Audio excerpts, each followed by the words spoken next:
ನಿಮ್ಗೆ ಏನೇನ್ ಕಾಯಿಲೆ ಇತ್ತು? ಯಾವಾಗಾದ್ರೂ ಇದು ದಪ್ಪ ಆಗುತ್ತೆ, ಆಮೇಲೆ ಸಿಯಾಟಿಕ್ ಐತೆ ಎಳಗಡೆ ಹೇಳ್ತಾ ಎಷ್ಟು ವರ್ಷದಿಂದ ಇತ್ತಿದಲ್ಲ ಸಮಸ್ಯೆ? ಇದೆಲ್ಲ ಇತ್ತು ಸರ್ 5-6 ವರ್ಷದಿಂದ. ಈಗ ಎಷ್ಟು ಪರ್ಸೆಂಟ್ ಕಡಿಮೆ ಆಗಿದೆ? 90% ಮೇಲೆ ಆಗಿದೆ. 90%. ಏನೇನ್ ಪತ್ತೆ ಮಾಡ್ತಿದ್ದೀರಾ? ಪತ್ತೆ ಎಲ್ಲ ನೀವ್ ಹೇಳಿದ್ದೆಲ್ಲ ಮಾಡ್ದೆ. ಈಗ ಒಂದ್ ವಾರದಿಂದ ಮಾತ್ರೆ ಬಿಟ್ಟೆ, ಎಲ್ಲ ಬಿಟ್ಟಿದ್ದೀನಿ, ಆರಾಮಾಗಿದ್ದೀನಿ. ಸೊ ಹಂಗಾದ್ರೆ ನಾನು ಏನ್ ಮಾಡ್ತೀನಿ, ಇವಾಗ ಮಾತ್ರೆಗಳು ಜಾಸ್ತಿ ಕೊಡಕ್ ಹೋಗಲ್ಲ. ಒಂದ್ ವಾರದಿಂದ ಮಾತ್ರೆ ಬಿಟ್ಟು ಪೈನ್ ಬಂದಿಲ್ಲ ಅಲ್ವಾ? ಸೊ ಮಾತ್ರೆಗಳು ಕಮ್ಮಿ ಮಾಡ್ತೀನಿ. ಇಂಪಾರ್ಟೆಂಟ್ ಆಗಿರೋ ಮಾತ್ರ ಒಂದು 4-5 ಕೊಡ್ತೀನಿ. ಅದನ್ನ ತಗೊಂಡ್ಬಿಟ್ಟು ಇನ್ನ 3 ಮಂತ್ಸ್ ತಗೊಂಡ್ಬಿಟ್ಟು ಆಮೇಲೆ ಅದ್ರಲ್ಲಿ ಕಮ್ಮಿ ಮಾಡಿ ಸ್ಟಾಪ್ ಮಾಡ್ಕೊಂಡ್ಬಿಡಿ. ಓಕೆನಾ? ಪಥ್ಯ ಮಾತ್ರ ಹಿಂಗೆ ಕಂಟಿನ್ಯೂ ಮಾಡಿ. ಪಥ್ಯ ಏನ್ ಮಾಡಿದೀರಾ? ಮಂಡಿರೋಗೆ ಮತ್ತೆ ಸಿಯಾಟಿಕಾಗೆ ಏನ್ ಪಥ್ಯ ಮಾಡಿರ ಅಂತ ನಮ್ಮ ವೀಕ್ಷಕರಿಗೆ ಒಂದ್ಸರಿ ಹೇಳಿ. ವೀಕ್ಷಕರಿಗೆ ಒಂದ್ಸರಿ ಹೇಳಿ ಸರ್. ಜ್ಯೂಸ್ಗಳೆಲ್ಲ ಕುಡಿತಾ ಇದ್ವಿ ನಾವು, ಕಂಪಲ್ಸರಿ ಜ್ಯೂಸ್ಗಳು. ಮತ್ತೆ ಈ ಗೋಧಿ ಐಟಮ್ ಇವೆಲ್ಲ ಬಿಟ್ಬಿಟ್ಟಿದೀವಿ.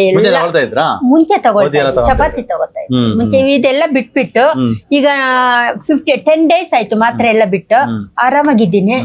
ನಂಗೆ ಏನ್ ಪೇನು ಅನ್ಸಲ್ಲ. ಮುಂದೇನು ಇದೇ ತರ ಡಯಟ್ ಮಾಡ್ಕೊಂಡು ಹೋದ್ರೆ ನನ್ಗೆ ಬರಲ್ಲ ಅನ್ನೋದು ಕನ್ಫರ್ಮ್ ಆಗಿದೆ.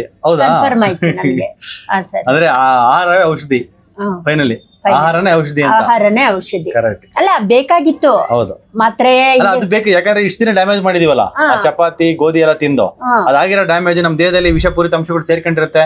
ಅದೆಲ್ಲ ತೆಗಿಯಕ್ ಬೇಕಾಗಿತ್ತು. ಆಮೇಲೆ ಆಗಿರೋ ವೀಕ್ನೆಸ್ ಗಳನ್ನ ನಾವು ದಿನ ನಲ್ಲಿಕಾಯಿ ಇದ್ದೀರಾ, ವಿಟಮಿನ್ ಸಿ ಇರ್ಲಿಲ್ಲ, ವಿಟಮಿನ್ ಸಿ ಬಾಡಿಗೆ ಬೇಕಾಯ್ತು, ಹೊರಗಡೆಯಿಂದ ಕೊಟ್ವಿ.